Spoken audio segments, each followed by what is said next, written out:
Welcome to the True Lens Podcast, the podcast all about the Minnesota cities of Woodbury, Cottage Grove, St. Paul Park, Newport, and Gray Cloud Island. True Lens, True Lens, True Lens Podcast. I'm your host, Ann Schweisguth. I'm the Executive Director of True Lens Community Media. And joining me today on the True Lens Podcast is the President and CEO of the Woodbury Chamber of Commerce, Laurie Staiger. Hi, Ann. Thank you so much for having me. I'm so glad you're here. We're going to talk about a lot of chamber stuff and business things and True Lens videos and upcoming events. I'm excited to have you here. Excellent. Thank you. It's my first podcast. Your very first one. My very first one, so be nice. I will be gentle. Thank you. I'm sure you're going to do a great job. Thanks, Ann. Well, let's talk about the thing you know most, okay? How long have you been with the Chamber, by the way? I have been there almost 8 years. 8 years now. Okay. So you really do know. Well, I know a couple things. I know how to get the stapler to work and the copier. I got all that down. Those are key components. They're key for success. Key components. And hey, if it breaks, like you probably know someone who fixes it, right? I do. I Yeah. can set it. Yes. I would almost think that's the best thing about being the Chamber president is you know who to go to for just about any service. Right. And that's kind of where we position ourselves within the community as you as a business owner, you have your hands full of everything.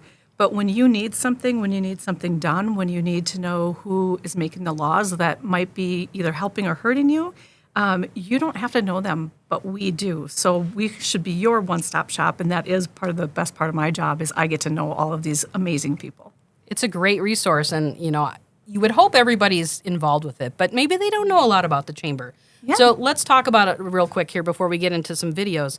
How many members do you have in the Woodbury Area Chamber? We have about 475. Oh, wow. We are growing, and my hope is that we'll hit 500 in Q1 of 2026. Ooh, do you have a big, celebration plan? Oh, we will. Okay. We do believe in celebrating our successes. Last year was actually one of our best growth years. We had 113 new members, and I should probably preface that with we have a staff of 2 full-time and 1 part-time. Wow. So to do a lot with that few staff, but we had 113 new members, and boy, did we celebrate when we hit that mark. So it was a lot of fun. That's awesome. What are the big benefits of being part of the Chamber? Yeah, that is a great question and one that we're asked quite a bit. And so it depends on what you're looking for. And what I will say is most people join a Chamber of Commerce because they're looking to either build their brand, they're looking to get involved in the community, they want to grow business or get clients. That's why a lot of people join. Then what we do is we ask people who have been involved in the Chamber for several years, and we say, why do you stay? And 9 times out of 10, it's because of the really great professional connections that people make. It's leadership opportunities, whether it's on the Chamber board or with other leadership organizations. But it's really the sense of community and the sense of finding something a little bit bigger than just yourself and your own organization. It's about being a little bit bigger and better and more connected. All about relationships, right? It's all about relationships. Yeah, people always say you buy things from people that you know and you trust. Correct. So if you know them and you trust them, Correct. You're going to spend your dollars. And I'm going to refer people that I know and I respect and that I trust and that I know will do a good job because that's my brand, that's my name on the line, that's my company name on the line. I need to know who you are before I refer you. So people trust your referral. Correct. Yeah, and there's so many different things you can do with the Chamber, too. What can people kind of get involved with, and what do you do when you're, is it just a chamber? Because some people don't know. So it's really interesting, and it's a great question because I think people initially join a chamber because they think it's a networking group. It is. That's one thing that we do. But again, ways to grow and to get more involved in community. One of the programs that I'm really proud of, and it actually came out of, and you mentioned it's all relationship, we learned that very firsthand with the pandemic. And as we came out of the pandemic, I think people started to realize I miss developing relationships and I really want to be a part of that again. We really miss talking to people. We miss talking to each other. lot. We missed this. Yeah. And beyond this, it was maybe people weren't quite ready for that big, networking breakfast or networking luncheon or business after hours. But what they really wanted is meaningful business connections. So we created a platform that we call Connect. It's been running for 4 years now. Connect is 10 to 14 people in non-competing businesses that meet together for 6 months. They meet every other week for 6 months, and they develop those relationships. So not only do I know that you work for True Lens, I get to know what True Lens really is and what you mean in the community and how you interact with the community.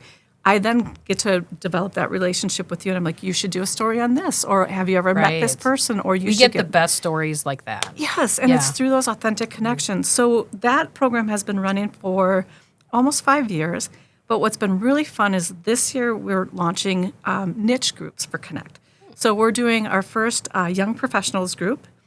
Everyone asks me how to define young professionals, and we made it 40 and Am under. I young? No. I don't want to answer that question for anyone or on behalf of anyone. But we're doing a young professionals group. We're doing women in business as a Connect group. We are also doing a Connect group for businesses that work with people with special needs. So we've got different therapy groups and different medical groups and different doctors and organizations. So we're really excited about these new niche groups that we're offering this year as well. That's a great idea. I would imagine that the people in your group almost turn around and become ambassadors for your service, business, nonprofit. Yes. We have had a lot of people become a member of the chamber because you have to be a member to be in Connect. We've had people join the chamber to get involved in Connect, and that's their area. The other thing that happens is at these Connect group, these 10 to 14 people, they just gel. And I'm a connector at heart, so I get to go to the first meeting and only the first meeting. And the reason we do that is because we don't want staff to come in and say, oh, this worked really well, and then now you have a cookie cutter program. So staff gets to come in once to set the ground rules, and then we step out so that that group becomes whatever they Just want it to develop. be. Yeah, and just develop That's a and great idea. create this relationship. And it's so hard for me as a connector because I sit there at the first meeting and watch all of these connections start to happen. And I'm super jazzed, and then I have to walk away from the table. And you can't keep up with the I can't. conversations. Yes, but what's really fun is They like, need a Connect group for chamber presidents. we have that. Oh, you do? Well, it's there not you go. Connect. It's just things that we do because we also see the value in that too, Yeah. and being able to talk shop with You somebody. have similar issues Yes. and concerns Yes. and triumphs. Well, and the other thing, I don't ever look at any other chamber of commerce as my competition. It's not. Every chamber offers something different. We won't offer a women in business group like the Cottage Grove Chamber and the Stillwater Chamber have. They do that so well. We're not going to touch that, but I will refer people to Cottage Grove or Stillwater. The Connect group, that's the women in business, is a little different. It's a totally different program. But another chamber is never my competition. My competition is the business owner's time, because if they don't see value in what we're doing, they're not going to prioritize it. If they don't think that what we do is meaningful or valuable, they're not coming back. So that's what we get to do. And because we all have that philosophy, the Chamber Executives of Washington County, we formed the Washington County Chamber Coalition. Oh, great. We work together all the time.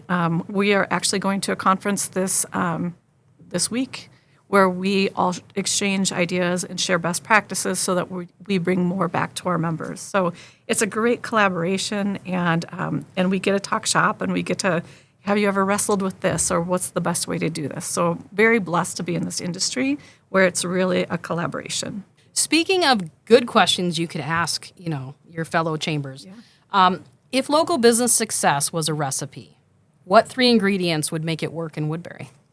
I love that question. That is super creative. I would say the 3 things that it really takes and what works for us, we have very strong, very committed local government. I have the privilege of working with many, many different people at the City of Woodbury, and it is unbelievable how dedicated they are to helping businesses, not just residents, but the business owners too. Our mayor stands behind small business, all business. She's at like all the ribbon cuttings. She's at all Yeah, of them. yeah. And she really believes it and wants to have a great relationship. The economic development team is phenomenal. And I can't tell you how many times that we've done a ribbon cutting, and maybe that business owner owns another location in other cities. When we do their ribbon cutting here in Woodbury, time and time again, they will say, Woodbury is the standard for how things should be run. That's what you want to hear. That's what you want to hear. That's what you want to so hear. I think that's a huge opportunity for us, is that our city and our local government cares so much. I would say the second ingredient is that we've got amazing residents who really believe in shop local. Our chamber does the Woodbury Community Expo every spring.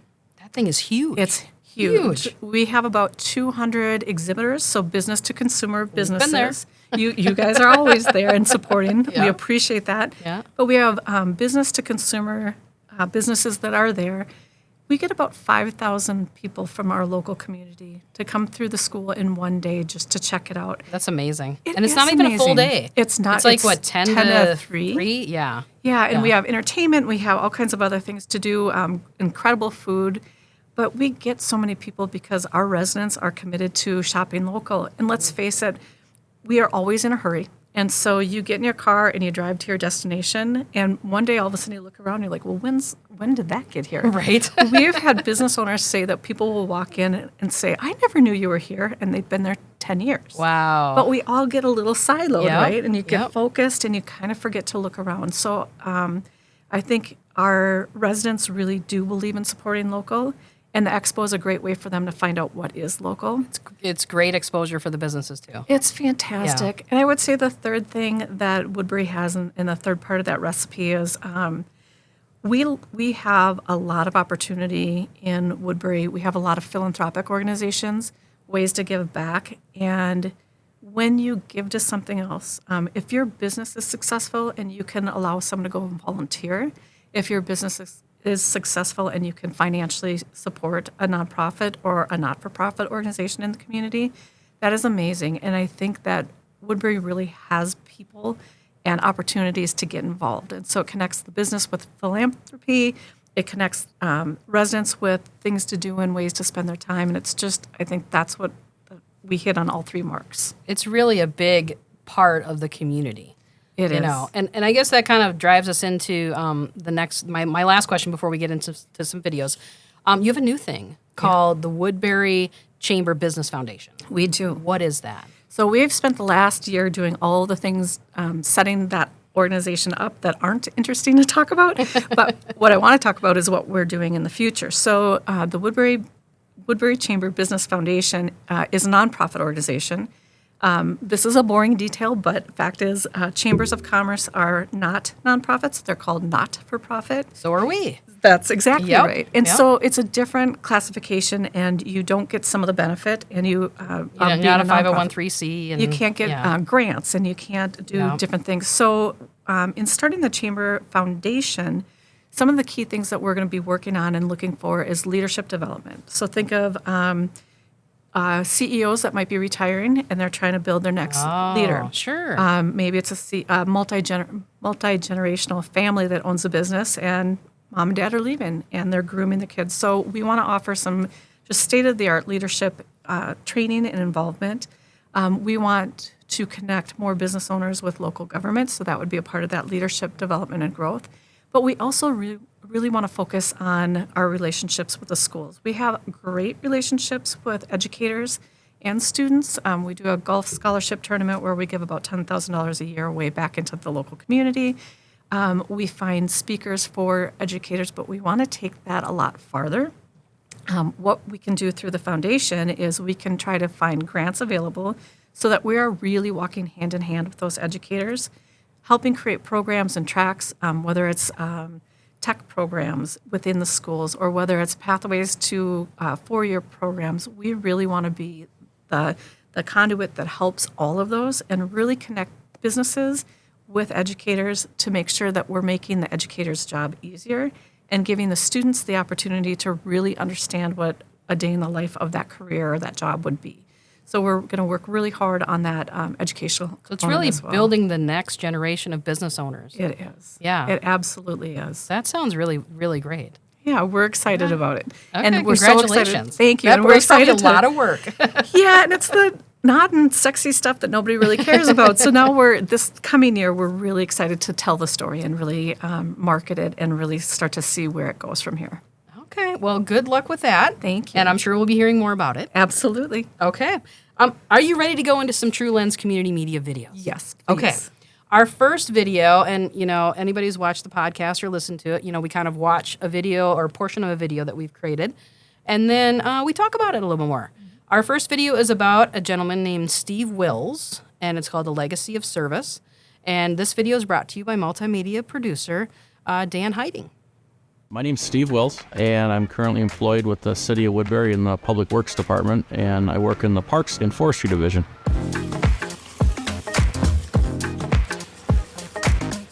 I currently work and do a lot of our special projects and builds. Anything from constructing new enclosures, building repairs, dirt work, concrete work, carpentry work, kind of a little bit of everything.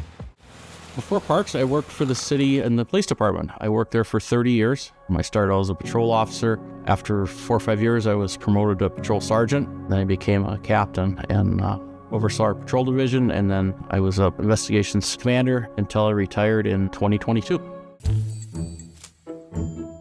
The one day, I always remember we did, I think there was 7 or 8 search warrants that we executed in the day, some simultaneously. The list of property kept growing, and our last search warrant, they opened the garage door, and it was literally a storage unit that was full of stolen property again, and someone snapped a picture that you'll see that kind of summarized how I was feeling that day.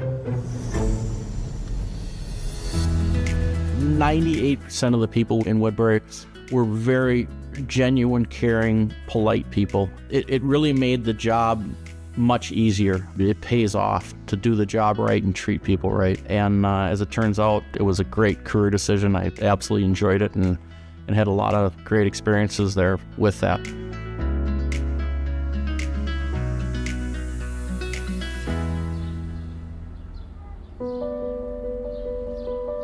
Outside of police work, I really enjoyed working in kind of remodeling, construction, outside type work. After my career in law enforcement, I wanted to stay busy. The position was posted and I was able to apply for it. And here I am today. It worked out great.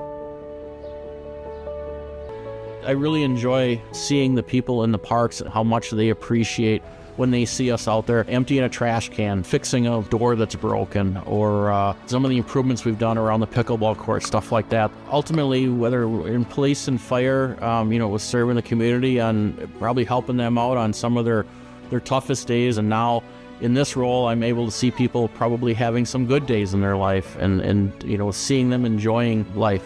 That's rewarding. And so you do feel a good sense of service there. What a cool story. That was awesome. Steve spent all that time at the Woodbury PD and then his second career almost right back at the city of Woodbury and doing parks. Do you have a second, the next evolution of Laurie? If you weren't doing the wonderful job that you had now and you said, oh, I'm going to do something else or something after this. I want to be a princess and wear a pretty tiara. Actually, you could do that. Woodbury I ambassadors, they're always looking for a queen, right? I know, but they're more busy than I want to be in my second career. Yeah, they do a lot. That is true. Honestly, I love animals. I don't want to own anymore. We currently have a dog, 2 cats, a hamster, and a goldfish. Wow. We don't want to add to that collection. I don't blame you. But if I could do something around animals, actually, I say this tongue-in-cheek, but I did think that my retirement gig might be when people who own hobby farms want to go on vacation, I will go stay at their place and get all my animal fixes, my goat fixes, and then go back to my home when I'm done. What a great gig. Yes. Yeah. What is that, the online service that you put yourself on for dog walkers and things like that? Yeah. You could just be like, I'm gonna take care of your chickens. I can do all of that. Okay. We went on a trip to Pennsylvania this summer and we went to a farm and we got to hold chickens, baby bunnies that were about, this big, a couple inches, and baby goats. Okay.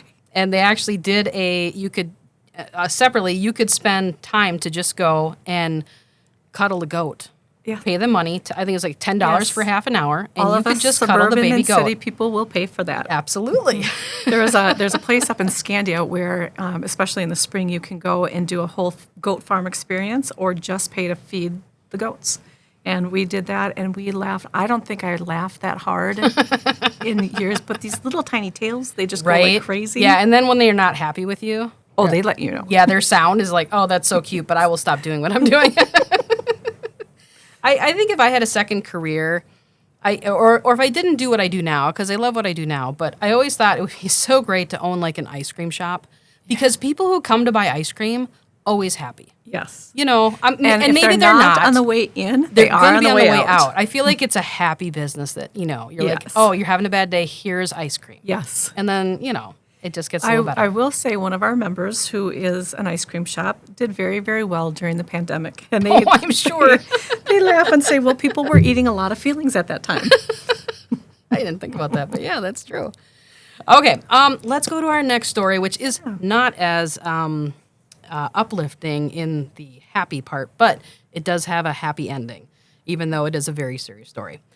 This story is called From Collapse to Comeback, and it's brought to us by multimedia producer Nikki Johnson.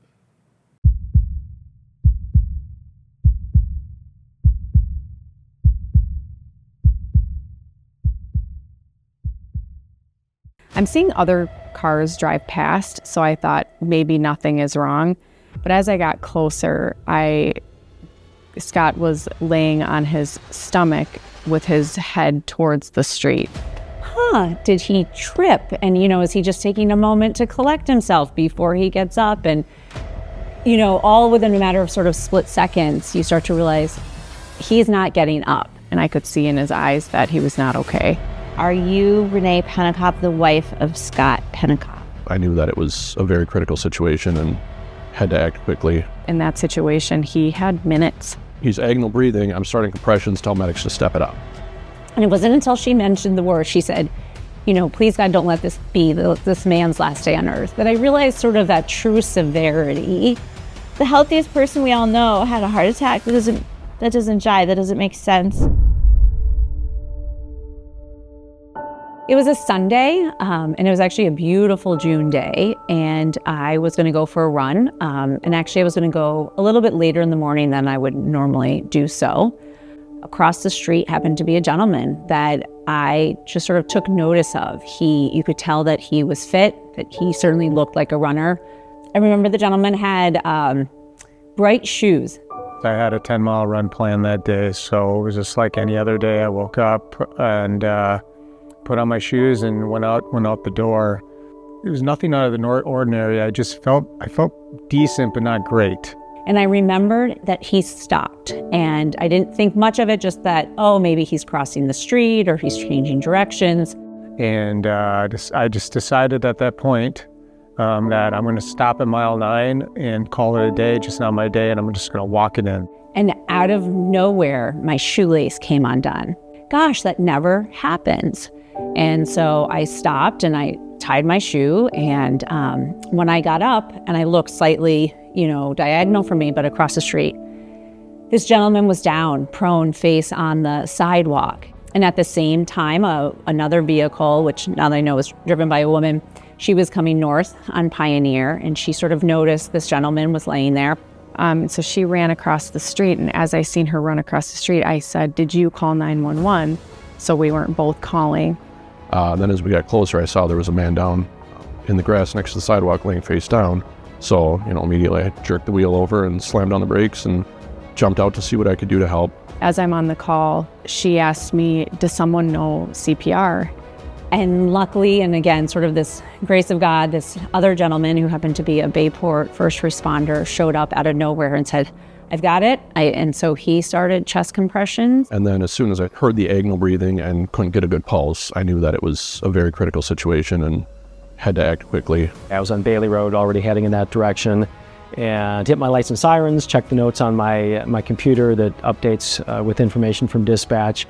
Within about 10 seconds, it was upgraded to a cardiac arrest. So that means someone on scene recognized that Scott wasn't breathing, and that just increases the urgency of everything that's happening. So as I pulled up, I grabbed my monitor and jumped out and worked my way through the crowd and saw someone performing chest compressions on Scott. And at that moment, I thought, these are some of the best chest compressions I've ever seen by a rescuer on scene. I said 3 words. I said, keep doing that. So within about 1 second, we were at full charge. I told Aaron, clear.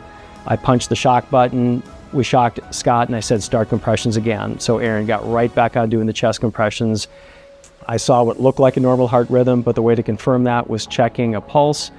And sure enough, we had a good solid pulse. So we could tell that we've brought Scott back to a normal heart rhythm. And at that point, a lot of other things happened in rapid sequence. We had police officers arrive, and the ambulance was just a couple of minutes behind that. Getting to know Scott and Renee, I've learned that he's an ultramarathon runner. He was an Ironman competitor. You know, people have always said, like, hey, I can't believe you had a heart attack. You're the last person I think would have a heart attack. And at the end of the day, the genetics weren't on my side. So my mother and father both had high cholesterol, had a heart attack, you know, all the things that happen. And so I couldn't outrace those genetics. What I think has been really interesting about this story is that we all have these quirky things that put us where we were at the right time. It was really cool to see the community come together for a complete stranger. And these people aren't strangers anymore, right? They're friends, they're neighbors, they're helpers. Mr. Rogers had this quote, and he was talking about his mom, and his mom used to tell him, when there's something scary happening, look for the helpers. And in that scary moment when I got home, I thought, gosh, there was so many helpers. And I was like, but don't just look for the helpers. You got to be the help, right? You have to put yourself in the situation and help, because you just never know. Powerful, powerful story. Wow. Yeah.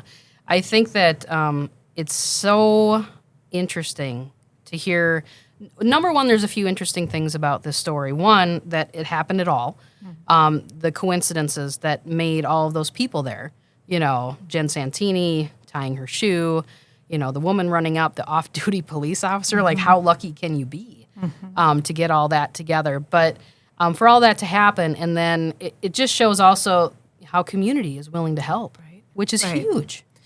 And what's so beautiful about that is in today's climate, nobody stopped and asked, who did he vote for?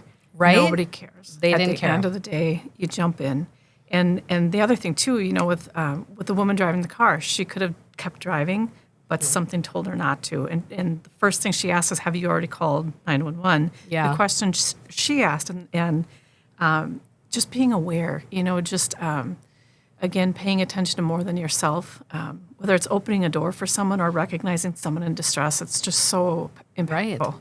And that's really, like, we've been talking about the business community and the community as a whole, but things like this is what makes it a community you want to be in. Absolutely. And I've kind of always said that, you know, South Washington County, Woodbury, Cottage Grove, St. Paul Park, Newport, these are communities where if you say, I need help, there's like 10 people at your door. There is. What do you need? It's amazing.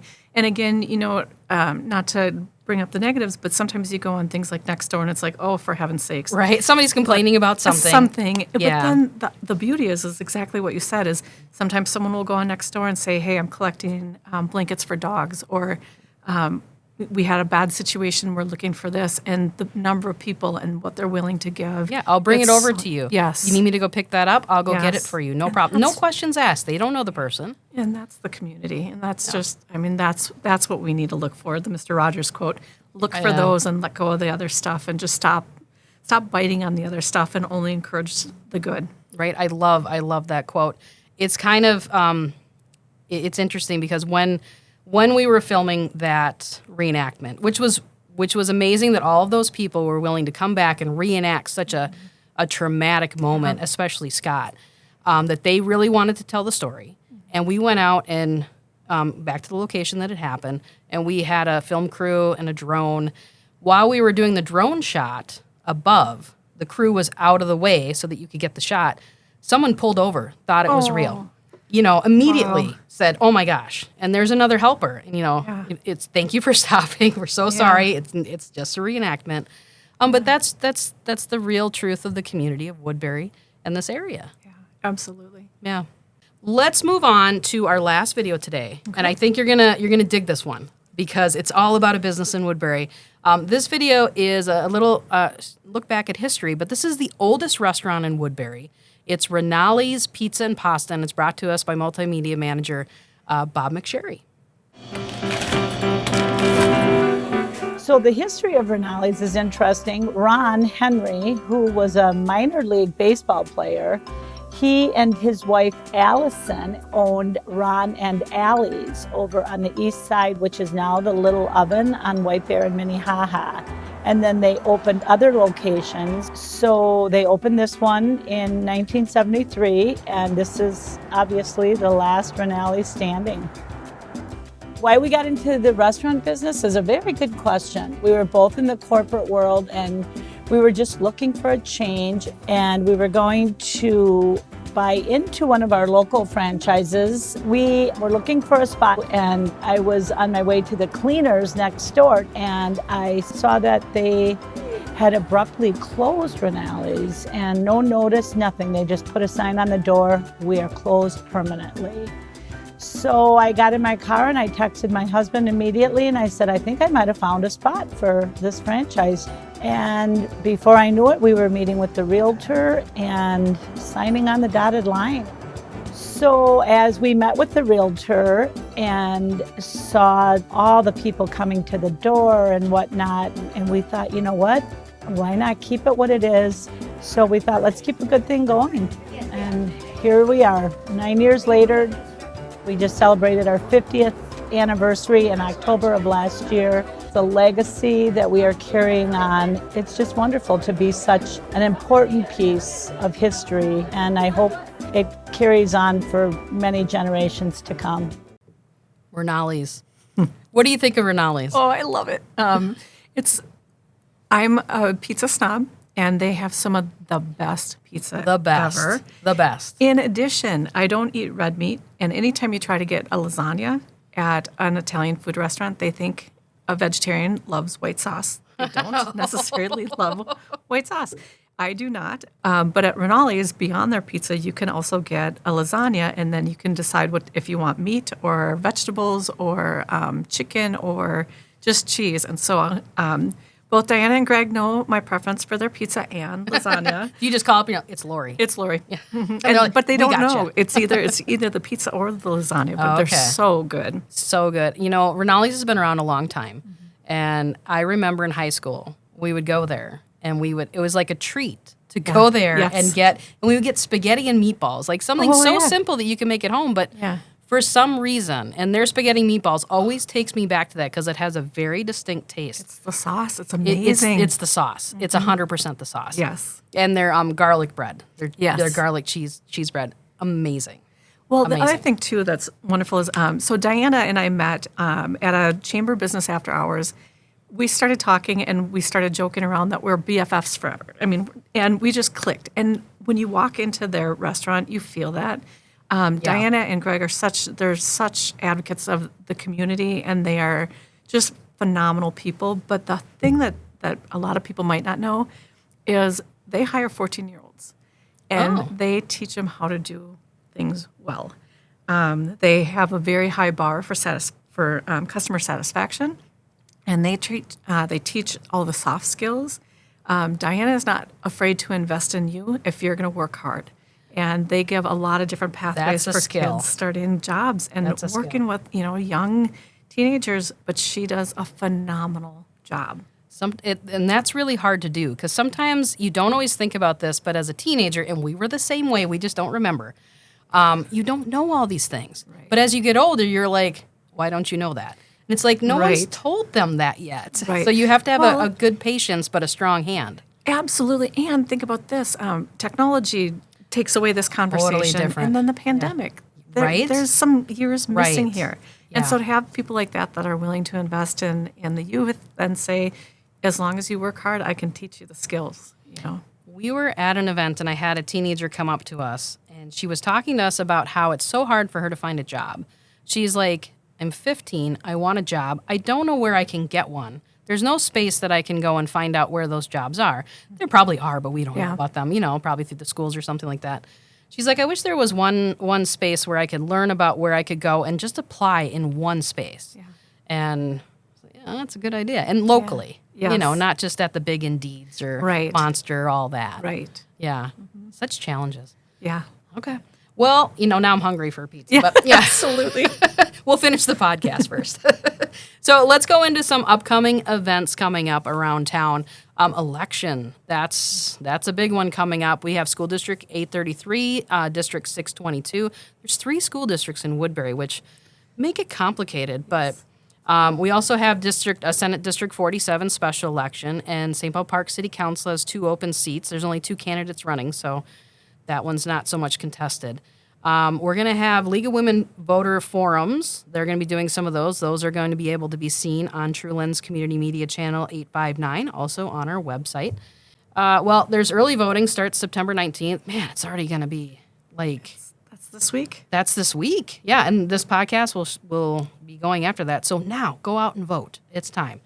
Voting takes place Tuesday, November 4th, and the Woodbury Chamber is even having a forum with District 47 Senate. Correct. So that will be also recorded by True Lens, and we'll have that available on the website. So get out and vote. Do your civic duty. Voting's important. Tell the people, Laurie. Absolutely important. And between us and the League of Minnesota Voters, are League of Women Voters. Thank you. Yes. We give you the platform to do your homework, and so make an educated decision based on your values. That's good advice. And I mean, when you think about who you're voting for, some people get really caught up in presidential and all that.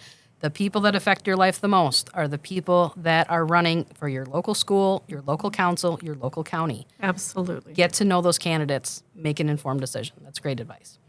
The Woodbury Fire Station is having an open house on October 11th, 9 to 11 at the Radio Drive Fire Station. Woodbury Halloween Hoopla, which is like a trunk-or-treat event. Have you been to this one yet? I haven't. Okay, this is the first time we're gonna be out there. We're gonna have a trunk and we'll have some treats. October 11th, Ojibwe Park, 2 to 3 p.m. will be reserved for Miracle League participants and their families, and then from 3 to 5 for everybody else. And I already said True Lens would be there. But yeah, come and trunk or treat, and I'm sure there's gonna be lots of treats this year. I think Halloween's on a Friday this year, if I'm not mistaken. So that's great. I just got my kid's Halloween costume. She's gonna be an astronaut. Oh, that's Got great. a helmet. She's ready. Oh, that is fantastic. Halloween extravaganza at the Dodge Nature Farm in Cottage Grove, October 25th from noon to 4. That'll be trick-or-treating through the woods. Yes. That sounds scary. It's during the day, if I remember correctly. Oh, okay, less scary then. Yes. Less scary. My daughter was a volunteer out there last year, and she had the best time being a volunteer and watching all the families come through. Oh, that sounds like a lot of fun. Maybe I'll have to come out to that one, too. They're going to have games, hay wagon rides, food, and fun. The cost is $10 per person at the gate, or you can pre-order with Dodge Nature Center or Dodge Nature Farm for $8. Woodbury Central Park grand opening. Oh, I feel like I missed an event. There's another Halloween event. It's the Cottage Grove Monster Bash Parade. It's been happening for years and years. It's October 25th, 10 a.m., East Point Douglas Road. It kind of starts at the District 833 Service Center, kind of by McDonald's, goes to the Country Inn and Suites. Super fun parade. Everybody's encouraged to wear, costumes. It's not like overly long, but I would say it's a good 15, 20 minutes, which is, to me, the perfect length for a parade. Yes. And you get a ton of candy. So win-win for everybody. We were talking about this before we started podcasting. Woodbury Central Park grand opening is coming up. It's coming up fast. Yeah. It feels like it's been a long time, but it really hasn't been that long of a time that they've been remodeling that facility. For people who have not been to Woodbury Central Park, you really should check out the remodel. It's right on the corner of kind of Radio and Valley Creek. And it's newly remodeled. They have the library, a whole new indoor playground that kids can check out, gathering spaces and more. We'll be moving our True Lens Community Media offices there, probably early next year, we're thinking. But if you want to come out and check out the grand opening, it's November 2nd from noon to 4. Public's invited. Come on out, check it out. And then my last reminder is that all Washington County parks have free admissions on the first Tuesday of every month. No vehicle permit required. So go out and check out the local parks. Our closest ones are probably, Lake Elmo and Cottage Grove Ravine? Yeah, and both are fantastic. Wonderful spaces. I just saw that the Cottage Grove Ravine has a terrain wheelchair. I might not even be saying it right, but it's basically a wheelchair that you can sit in, and it has these big wheels that almost remind me of like a construction vehicle that can then go up into the trails. That is fantastic, because I will tell you, as a hiker, an avid hiker, Ravine is hilly. It is very hilly. Gorgeous, and it's worth Yes. it, but so having that as an option is fantastic, and especially this time of year, it's Right. just crisp and beautiful. Fall colors. It's coming. Yeah, I think that's great. I believe it's free. You just have to go and take it out. Oh, that's fantastic. So I think that's great. I've been out. Have you ever been snowshoeing out there in the winter? Not snowshoeing. We went out one time after a rainstorm, and we were ice skating in boots. And to watch people try to navigate that, we laughed so hard, and had to be careful about us laughing so hard because we were also trying to stay upright as well. That makes a good story, right? Yes. It is a beautiful place to snowshoe in the winter because it's like you're in this peaceful little forest. So great. That is just really beautiful. Okay, that's all our events we have for this show. I'm going to give you final word, Laurie. What do you want to share? Well, if you are a business owner or operator, if you work in, whether it's Washington County or anywhere, try to get involved with your local chamber. Just check them out. They're more than just a networking group, and it's an opportunity just to get yourself. Anytime you can commit to something bigger than yourself, you're going to grow and develop and learn. So I would highly recommend it. Washington County has an enormous amount of wonderful. We have 6 chambers of commerce in our community. So chamber shop, check out which is the right one for you, and Join multiple. Yeah, most people do. We're in too. Yes, and thank you for that. We love it. Well, thank you so much for coming on and joining me today. This was very fun. Thank you so much for having me. Good. I'm glad your first podcast went well, right? Now I'll say yes again. Yes, good. Good. Well, I'll probably ask you again, so that's good. All right. Well, thank you all for watching or listening. Please follow and subscribe, and we'll see you next time. Thanks for joining us. Truland's podcast. Subscribe now. Brought to you by Truland's Community Media. Watch, listen, connect.